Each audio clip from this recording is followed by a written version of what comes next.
One of the goals of this module is to get you to think about your situation and make some plans. Make some changes in your behaviors, your attitudes that will help you prevent getting another DUI. Before we give you our list of pointers, take 30 minutes. Write down 5 things that you can do to prevent another arrest. Maybe it's something simple like managing your stress better, so you decide to exercise more and that helps you drink less. Maybe you have some things in mind about how you drink, who you hang out with, where you go, etc. Write down what your new practices would be. Be specific, and also why you think they'll work. Take 30 minutes.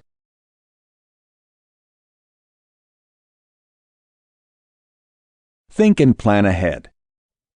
It may seem that if you have to think about going out and make a plan about it, that you're reducing the fun, the in-the-moment nature of just going out with friends and having a night out. But realize that you've already had a DUI arrest and have suffered the consequences of restricted or suspended driving privileges and all of the ripple effects that we've covered in this course concerning yourself and your family. So it's in your best interest to respect yourself and your loved ones and make sure you make good decisions from here on out. The topics we're bringing up now can help you do that. Designated driver. We all know that a designated driver is someone, usually in your group, who has the job of not drinking when you go out to a party or a bar or maybe even a wedding, so that you can get home safely. There are a couple of hurdles, though, when attempting to use the designated driver program that you should know about and incorporate into your plan when going out to drink alcohol. One is that a group will not often choose a designated driver until they're already out in the town, which results in a not exactly rock-solid agreement where one person may feel pressured into performing that task, being the designated driver, and in the end doesn't totally refrain from drinking. The other hurdle is that a designated driver is chosen, but people in the group decide to drive separately to the location, which makes getting home more difficult, where either the designated driver has to make 2 trips to get their friends home, or some of the group decides to take a chance on a DUI and drive themselves home. The answer would be to have more than one designated driver if you have a larger group. Another alternative is, of course, to call a taxi. You may want to investigate whether your area has any safe ride businesses, which will provide a ride home to a person under the influence of alcohol for a fee. Some of these services will send a 2-person team. One drives the drinking person home, while the second will drive the client's car home as well. Let's talk about non-alcoholic beverages. One way to prevent another DUI is to choose to drink non-alcoholic beverages during your night out. That could mean sparkling water with lime, no vodka, cola without the rum, and there are some pretty good non-alcoholic wines and beers that give you the appearance and taste of drinking, but without the DUI hangover. If you're planning to drink alcohol and have a designated driver, many bars offer discounted non-alcoholic beverages for the designated driver for the night. It's worth calling an establishment that you're thinking about going to check it out. Avoid high-risk environments. Many people find that they tend to party harder, in other words, drink more, when they're in certain situations. Perhaps it's when they go out alone.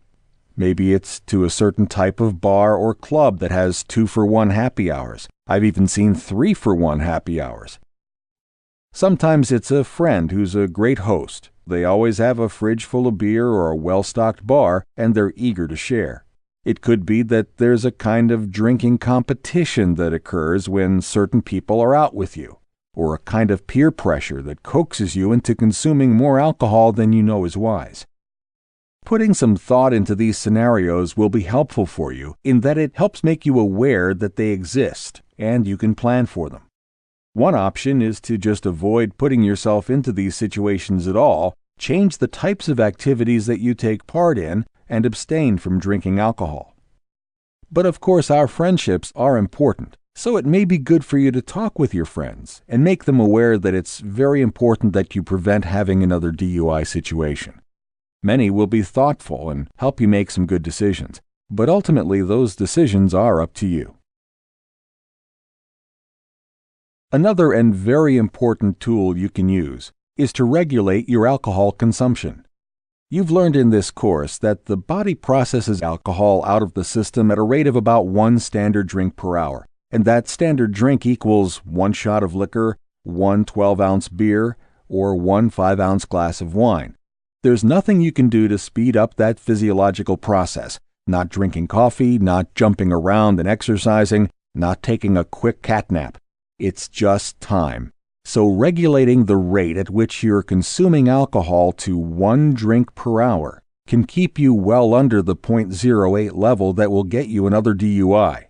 You have to solidly set your mind to this formula and stick to it even when you're faced with friends buying you a double shot, or you suddenly find yourself with a 24-ounce mug of beer sitting in front of you. Practice setting your limit and your pace, and you'll find it gets easier and easier to be responsible, to be disciplined, especially when you know you have to drive yourself home. Another tool would be to remember to take your alcohol with a side of food. Having food when you're having a drink is a natural thing, and it helps your body absorb the alcohol at a more steady rate than if you drink on an empty stomach. So even if it's just a happy hour situation where it's a couple of hours before you'd normally eat dinner, make sure you have an appetizer at the bar, even some crackers or pretzels. Make sure you have something to eat. And the final tool we have for you is to make sure you avoid the use of other drugs when drinking alcohol. We've learned in this course that drugs don't usually play well together in our bodies and in our brains. You have to realize that the effects of alcohol may be altered or amplified when you're using another drug. Of course, that could mean marijuana, which has a compounding effect when used with alcohol and makes you a terrible driver. But we're also talking about something as innocuous as a cold medication. Taking an over-the-counter drug that helps you with your symptoms of a cold or allergies could amplify the effects of that one beer you had.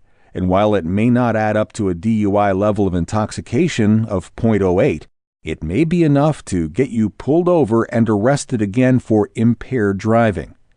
And that's not what you want. So please be aware that drugs will interact with each other.